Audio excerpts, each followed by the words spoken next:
ونصلي ونسلم على رسوله الكريم أما بعد فأعوذ بالله من الشيطان الرجيم بسم الله الرحمن الرحيم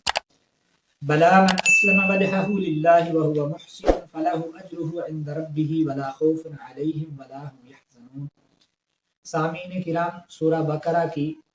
آیت نمبر 112 تلاوت کرنے کا شرف حاصل ہوا۔ بلا فرمایا کیوں نہیں، من اسلمہ جس نے سپرد کر دیا، مطیع بنا دیا، فرما بردار بنا دیا، وجہہ اپنے چہرے کو للہ اللہ کے لیے، وہوا وہی محسن اس نے نیک کام کیے، احسان کیے، فلہ تو اس کا اجر ہے عند ربہ اس کے رب کے پاس، ولا خوف علیہم اسے کوئی خوف اور ڈر نہیں ہے، ولا ہم یحزنون اور وہ اسے کوئی غم بھی نہیں ہوگا۔ تو یہ اس آیت کا لفظی ترجمہ تھا۔ بلا یعنی یہ پیچھے ان کا جو دعویٰ تھا تو اس پر اللہ نے ان کی نکیر کی ہے کہ یہ تمہارا دعویٰ صحیح نہیں ہے،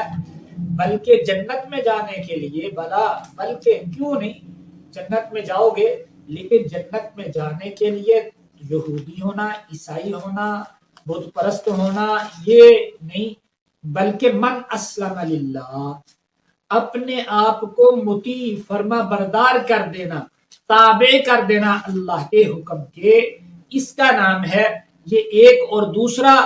محسن، یہ دو شرطیں پائی جائیں گی، نیکی کریں گے، بھلائی کریں گے اور تمام اعمال کو اللہ کے لیے کریں گے، تسلیم اپنے آپ کو اللہ کے سامنے سر تسلیم اپنا خم کر دیں گے احکامات خداوندی کے سامنے، تو جنت ہے۔ وہ یہودیت، عیسائیت، وہ بت پرستی چھوڑ کے اسلام، اور اسلام میں بھی یہی، یعنی تمام عالم دنیا کے انسانوں کے لیے ضابطہ متعین فرمایا، من اسلم للہ وہو محسن، جس نے اسلام اپنے آپ کو مطیع اور فرما بردار کر دیا اور وہو محسن نیک اجر کام کیے، وہ لوگ جنت میں جائیں گے۔ اور یہاں اسلم حضرت یعقوب ابراہیم علیہ السلام یہ اپنے آپ کو ابراہیم علیہ السلام نے فرمایا تھا اسلمت لرب العالمین،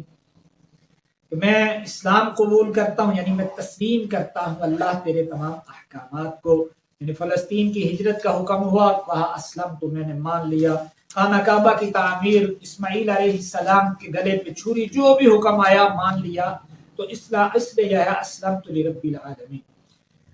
من اسلم جس نے اللہ کا مطیع اپنے آپ کو کر لیا، یعنی اللہ کے ہر حکم پر عمل کرنے کے لیے اپنے آپ کو کمر بستہ کر لیا، تو وہ، اور دوسرا جس نے یعنی اللہ اسلم کا معنی اللہ کی ذات کو اکیلا مانا، وحدہ لا شریک مانا، اللہ کی ذات و صفات میں یعنی خالص اللہ کے لیے کام کیا، اللہ کی ذات و صفات میں کسی کو شریک نہیں بنایا، اور طریقہ وہ نبی اکرم صلی اللہ علیہ وسلم کے طریقے کے مطابق عمل کیا، وہ محسن نیک کام کیے۔ حضرت مولانا اشرف علی حکیم الامت شاہ اشرف علی تھانوی رحمۃ اللہ تعالی علیہ فرماتے ہیں کہ اللہ کے ہاں دار و مدار اعمال کا اقساب پر ہے، انصاب پر نہیں ہے۔ اللہ کے ہاں فیصلے اقساب پر ہوں گے، انصاب پر، یعنی نسب کی وجہ سے کوئی آگے نہیں جائے گا، کسب کی وجہ سے جائے گا، جس کی نیت ٹھیک ہوگی، اخلاص ہوگا تو وہ جنت میں جائے گا۔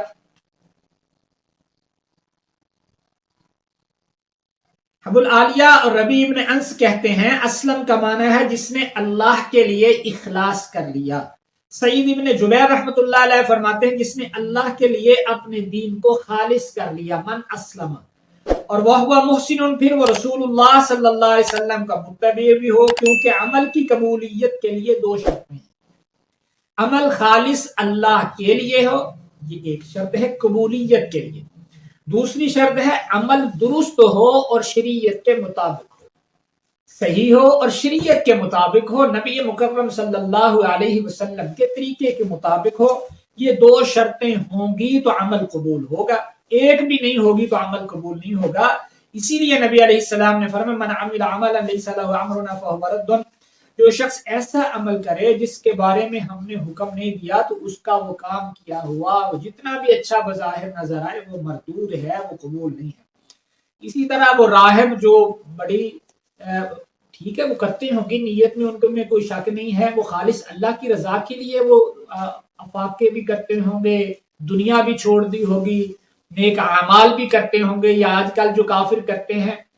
ہو سکتا ہے وہ اللہ کو راضی کرنے کے لیے مخلص ہوں، وہ نیک اعمال کرتے ہوں، لیکن یہ قبول نہیں ہے، کیونکہ قبولیت عمل کے لیے دوسری شرط جو ہے وہ نبی مکرم صلی اللہ علیہ وسلم کا طریقہ ہے، یعنی نیک کام اللہ کی رضا کے لیے خالص اور طریقہ اور سنت اور شریعت کے مطابق ہو۔ یہاں شریعت کے مطابق نہیں ہے، یہ قرآن مجید میں اللہ فرماتا ہے وَقَدِّمْ إِلَيْنَا مَا عَمِلُوا مِنْ عَمَلٍ فَجَعَلْنَاهُ هَبَاءً مَنْثُورًا، جو انہوں نے بظاہر نیک کام کیے ہوں گے ہم ان کی طرف متوجہ ہو ان کو اڑتا اور پراگندہ گرد و غبار بنا دیں گے، یعنی اس کوئی وزن کوئی کسی کھاتے میں نہیں آئے گا وہ۔ اور اسی طرح والذین کفروا اعمالهم کسراب بقیۃ یحسبه الظمآن ماء حتى اذا جاءه لم یجده شیئا، سورہ نور میں اللہ فرماتے ہیں جیسے ٹٹکل میدان میں پیاسا چلا جائے، اس کو سراب پانی نظر آتا ہے، جب قریب جاتا ہے تو وہ تو سراب ہوتا ہے، پانی نہیں ہوتا۔ یہی ان کے اعمال ہیں۔ وجوہ یومئذ خاشعۃ عاملۃ ناصبۃ تصلی نارا حامیۃ تسقی من عین آنیہ، سورہ غاشیہ میں اللہ فرماتے ہیں تو اس روز کئی چہرے ذلیل ہوں گے، سخت محنت والے ہوں گے، تھکے ماندے ہوں گے، دہکتی آگ میں داخل ہوں گے، ان کو گرم کھولتے ہوئے چشمے کا پانی ملے گا۔ اسی طرح جب عمل ٹھیک ہو اور یا عمل میں کوتاہی ہو، اخلاص، تو ان المنافقین یخادعون اللہ وهو خادعهم، وہ کام کرتے تھے، نیک کام کرتے تھے، نمازیں پڑھتے ہیں، اللہ کہتے ہیں وہ دھوکہ دیتے ہیں، اذا قاموا الی الصلاۃ قاموا کسالى یراؤون الناس، لوگوں کو دکھانے کے لیے کرتے تھے۔ یہاں طریقہ یعنی وہ نماز پڑھتے تھے نبی علیہ السلام کے پیچھے طریقہ اور شریعت کے مطابق، لیکن اخلاص نہیں تھا، اللہ کے لیے نہیں تھے، لوگوں کے دکھانے کے لیے تھا۔ فویل للمصلین الذین هم عن صلاتهم ساہون، تو یہ ضابطہ متعین ہو گیا۔ اسلام، یہودیت، عیسائیت، یہ ساری چیزیں نہیں، قبولیت کے لیے، عمل کی قبولیت کے لیے اللہ کے لیے خالص ہو اور نبی کے طریقے کے مطابق ہو۔ اللہ سمجھنے عمل کی